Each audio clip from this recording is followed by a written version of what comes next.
Hello friends, welcome back to the channel. मैं हूं श्रवण बलोनी और आज हम ineligible input tax credit के बारे में बात करेंगे। मतलब ऐसे इनपुट टैक्स क्रेडिट जीएसटी के अंदर जो कि इन एलिजिबल है, यानी उनका क्रेडिट हम ले नहीं पाएंगे। इनपुट टैक्स क्रेडिट क्या होता है ये मैंने आपको पिछली वीडियो में बता दिया था। सिंपल सा होता है इनपुट टैक्स क्रेडिट, मतलब जो हम परचेज करते हैं उसके ऊपर जो हमने जीएसटी पे किया होता है वेंडर को, उसको कहते हैं इनपुट टैक्स क्रेडिट। ठीक है।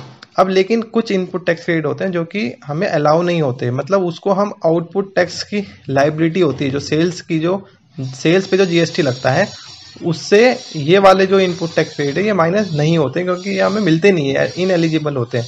अब ये कौन कौन से है इसको मैं आपको बताता हूँ। ठीक है, देखिए सबसे पहला जैसे ये जो इनपुट टैक्स क्रेडिट जो कि इन एलिजिबल है वो 17 सबसेक्शन 5 CGST एक्ट में लिखे हुए। ठीक है, इसमें कौन कौन से होते हैं देखिए। पहला होता है मोटर व्हीकल, गाड़ी है ऐसे। ठीक है, मोटर व्हीकल अगर हम ट्रांसपोर्टेशन ऑफ पैसेंजर के लिए अगर हम खरीदते हैं, ठीक है, ट्रांसपोर्टेशन ऑफ पर्सन्स के लिए, तो उसके केस में मोटर व्हीकल जैसे कि कार है, तो कार के ऊपर जो जीएसटी लगा होगा ना वो हमें एलिजिबल नहीं होता, मतलब उसका हम क्रेडिट नहीं ले सकते हैं। ठीक है, तो ट्रांसपोर्टेशन ऑफ पर्सन्स के लिए जो हमने मोटर व्हीकल खरीदा उसके ऊपर जीएसटी का इनपुट टैक्स क्रेडिट नहीं मिलता है, तो वो मतलब हमें आउटपुट टैक्स से एडजस्ट नहीं होता। ठीक है, लेकिन देखिए अब मैं आपको ये बैंक के पॉइंट ऑफ व्यू से बता रहा हूँ कि आप एज ए बैंकर हैं। अगर लेकिन जैसे मान लीजिए मोटर व्हीकल का भी इनपुट टैक्स क्रेडिट मिलता है, पर कुछ ही लोगों को मिलता है। किन लोगों को? जो कि मोटर व्हीकल को मान लीजिए उन्होंने खरीदा फिर आगे बेच दिया, जैसे कि कार के जो है डीलर होते हैं, तो उनको परचेज पे जो मोटर व्हीकल परचेज करी उस पर इनपुट टैक्स क्रेडिट मिलेगा, क्योंकि उनका काम ही वही है, मोटर व्हीकल खरीद के फिर मोटर व्हीकल बेच देना, उनको मिल जाएगा। दूसरे कौन होते हैं? जो कि ड्राइविंग जो सिखाते हैं, वो जब अगर मोटर व्हीकल खरीदते हैं तो उनको भी मिल जाता है। ठीक है, तो कुछ कंडीशंस होती हैं। और तीसरा है कि जो है तीन कंडीशन है। देखिए मैं आपको 17 सबसेक्शन 5 में दिखाता हूँ। देखिए, further supply of motor vehicle और ट्रांसपोर्टेशन ऑफ पैसेंजर, यानी कि जो पैसेंजर्स को ट्रांसपोर्टेशन करते हैं, जैसे कि जिनका काम ही वही है, जैसे कि बस वगैरह या कार वगैरह, तो उसमें अगर मान लीजिए वो ट्रांसपोर्टेशन का काम करते हैं तो उसके केस में भी उनको मिल जाएगा मोटर व्हीकल का। अगला होता है general insurance servicing repair and maintenance of motor vehicle, यानी जो ये मोटर व्हीकल खरीदा है उससे रिलेटेड इंश्योरेंस, अगर उसमें कुछ मान लीजिए हर साल में या फिर जो भी मंथली है उसकी अगर हम सर्विसिंग कराते हैं तो उसके ऊपर जीएसटी अगर पे किया है तो उसका भी नहीं मिलता क्रेडिट। या फिर रिपेयर एंड मेंटेनेंस करवाया है कोई, अगर कुछ पार्ट खराब हो गए हैं उसको परचेज किया है तो वो रिपेयर एंड मेंटेनेंस का भी इनपुट टैक्स क्रेडिट नहीं मिलता। ठीक है, अगला देखते हैं फूड एंड ब्रेवरेज।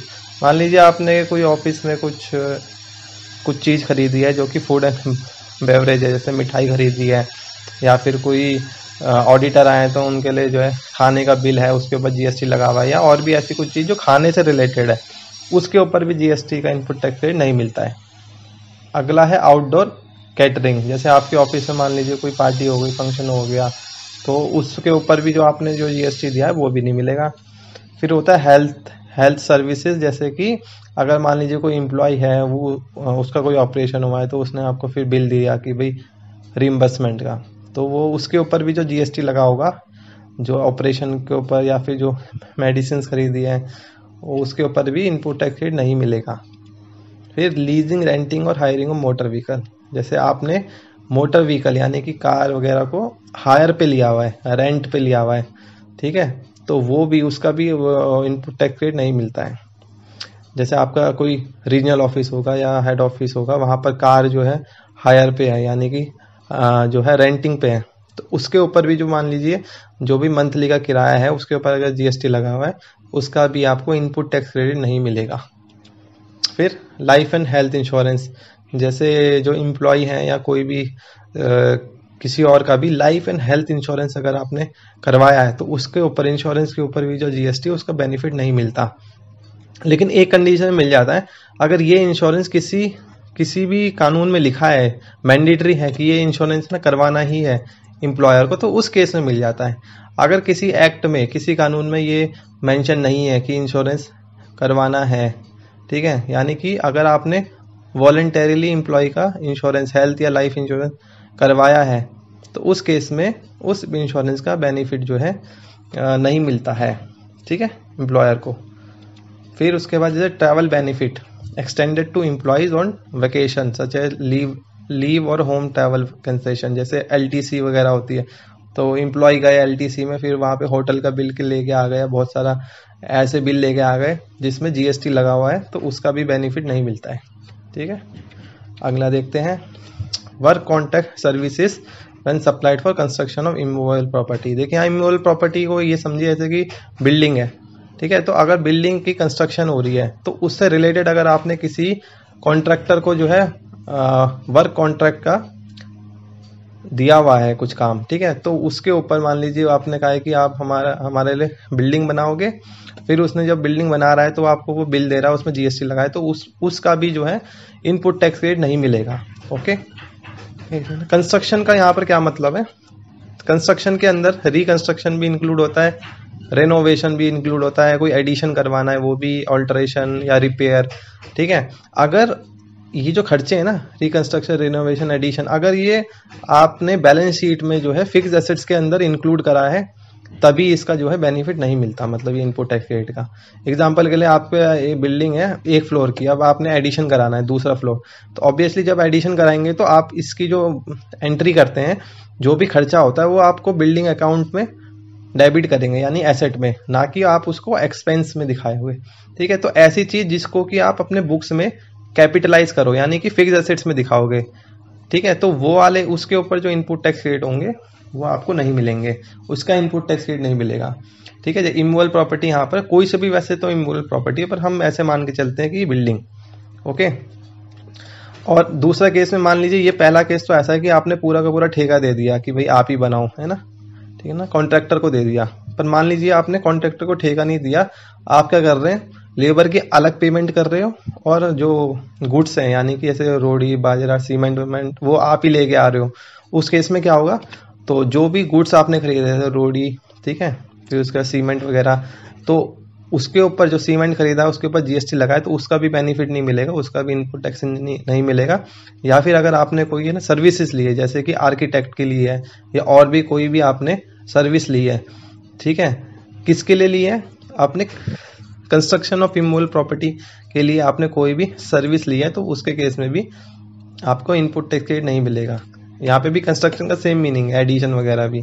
तो अगर मान लीजिए आपने जो है ठेका दिया है तो पहले वाले क्लॉज में आके इनपुट टैक्स क्रेडिट उसका नहीं मिलेगा। अगर आपने पूरा कॉन्ट्रैक्ट नहीं दिया हुआ है, आप खुद ही जो है गुड्स खरीद रहे हो और खुद ही जो है आप लोग सर्विसेज भी ले रहे हो, जैसे कि लेबर से या किसी कॉन्ट्रैक्टर से, तो उस केस में दोनों का ही नहीं मिलेगा इनपुट टैक्स क्रेडिट। बेसिकली यहाँ सिंपल मतलब ये है, अगर आप कोई फिक्स एसेट्स यानी कि जैसे बिल्डिंग वगैरह बनवा रहे हो, एडिशन करवा रहे हो कुछ भी, तो उसके केस में जो भी इनपुट टैक्स क्रेडिट होते हैं वो नहीं मिलते हैं, ठीक है। अगला, गुड्स और सर्विसेज और both use for personal consumption. अगर आपने कोई पर्सनल यूज के लिए कोई भी गुड्स खरीदा या फिर कोई सर्विस ली है, उसके केस में भी आपको उसका इनपुट टैक्स क्रेडिट नहीं मिलेगा, है ना। पर्सनल यूज के लिए, जो ऑफिशियल यूज नहीं है वो पर्सनल यूज है, या किसी एम्प्लॉय का पर्सनल यूज है, या फिर किसी जब ऑफिस में जो GM वगैरह हैं उनके लिए कोई आपने पर्सनल एक्सपेंस कराया है, वो भी उसका भी बेनिफिट नहीं मिलेगा। फिर अगला होता है गुड्स लॉस्ट, गुड खो गया है, स्टोल चोरी हो गया है, डिस्ट्रॉयड, आग लग गई तो उसमें डिस्ट्रॉय हो गया, या फिर अपनी बुक से अगर आप उसको हटा रहे हो उस एसेट्स को या फिर बेच रहे हो, तो उसके ऊपर भी जो इनपुट टैक्स क्रेडिट लिया होता है उसका एक फॉर्मूला होता है, उसके तहत आपको जो इनपुट टैक्स क्रेडिट आपने पहले लिया है वो हटाना पड़ता है, ठीक है। या फिर आपने गिफ्ट दिया है या फिर फ्री सैंपल, तो इसके ऊपर भी जो इनपुट टैक्स क्रेडिट होता है वो हटाना पड़ता है, ठीक है। या फिर जैसे मान लीजिए आपने जैसे कि कोई फिक्स एसेट्स थी, जैसे AC वगैरह, तो आग लगने की वजह से खराब हो गई, तो इसका भी इनपुट टैक्स नहीं मिलेगा, मतलब वो हटाना पड़ेगा आपको। आपने पहले ले लिया होगा, फिर उसके बाद आप रिवर्स करोगे। और दूसरा मान लीजिए गुड्स है, जैसे अगर हम बैंकिंग की बात करें, तो बैंकिंग में हालांकि हम गुड्स बेचते नहीं है या गुड्स इतना खरीदते भी नहीं है, पर मान लीजिए आपने जैसे कि कोई ऐसे गुड्स खरीदे थे, पेन पेंसिल वगैरह, मान लीजिए उसमें बहुत सारा इनपुट टैक्स क्रेडिट लिया हुआ था, अगर वो जल गया या फिर चोरी हो गया, तो उसके ऊपर भी जो इनपुट टैक्स क्रेडिट होगा वो रिवर्स हो जाएगा, ठीक है। तो इतने ही होते हैं बैंकिंग के पॉइंट ऑफ व्यू से, जो है इतने ही आपके काम के हैं। हालांकि थोड़ा बहुत और होते हैं, 1-2 पॉइंट और होते हैं, पर वो आपको जानने की जरूरत नहीं है। तो यही था इनपुट टैक्स क्रेडिट जो कि इनएलिजिबल है। आई होप आपको वीडियो अच्छी लगी होगी। अगर अच्छी लगी तो वीडियो को सब्सक्राइब, चैनल को सब्सक्राइब कर देना। आज के लिए इतना है, थैंक यू।